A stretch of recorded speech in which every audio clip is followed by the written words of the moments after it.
प्राचीन काल में एक महान ऋषि हुए महर्षि विश्वामित्र। उनकी कठोर तपस्या से देवताओं को भय हुआ। तप को भंग करने के लिए इंद्र ने स्वर्ग की अप्सरा मेनका को पृथ्वी पर भेजा। मेनका के सौंदर्य और नृत्य से विश्वामित्र की तपस्या भंग हुई और उनके संयोग से एक कन्या ने जन्म लिया।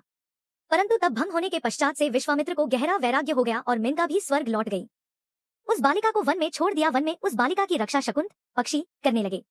उसी समय महान ऋषि कण्व वहां पहुंचे। उन्होंने उस बालिका को आश्रम ले जाकर पालन पोषण किया। उसकी रक्षा शकुंतों ने की थी, इसलिए ऋषि कण्व ने उसका नाम रखा शकुंतला। उसका सौंदर्य स्वाभाविक था। एक दिन हस्तिनापुर के राजा दुष्यंत शिकार करते हुए कण्व आश्रम पहुंचे। वहां उन्होंने शकुंतला को देखा और प्रथम दर्शन में ही मोहित हो गए। दोनों के बीच संवाद हुआ, प्रेम उत्पन्न हुआ, फिर गंधर्व विवाह संपन्न हुआ। राजा दुष्यंत ने शकुंतला से वादा किया कि वे शीघ्र ही उन्हें राजमहल ले जाएंगे। प्रेम में डूबी शकुंतला एक दिन आश्रम में बैठी थी, तभी महर्षि दुर्वासा वहां आए। ध्यानमग्न होने के कारण शकुंतला उनका उचित स्वागत न कर सकी। क्रोधित होकर दुर्वासा ने श्राप दिया, जिसका स्मरण करते हुए तुम मुझे भूल गई, वह भी तुम्हें भूल जाएगा।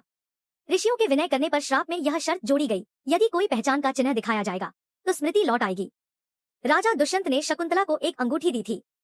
जब गर्भवती शकुंतला राजमहल जाने निकली तो मार्ग में नदी में स्नान करते समय वह अंगूठी जल में गिर गई।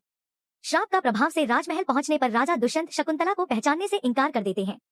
दुखी शकुंतला वन में चली जाती है। वन में शकुंतला ने एक तेजस्वी पुत्र को जन्म दिया। उसका नाम पड़ा भरत। एक दिन एक मछुआरे को मछली के पेट से वही अंगूठी मिली।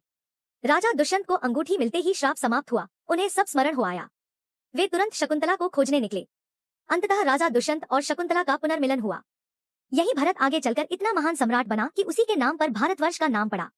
माता शकुंतला त्याग, सहनशीलता और नारी गरिमा की प्रतीक है।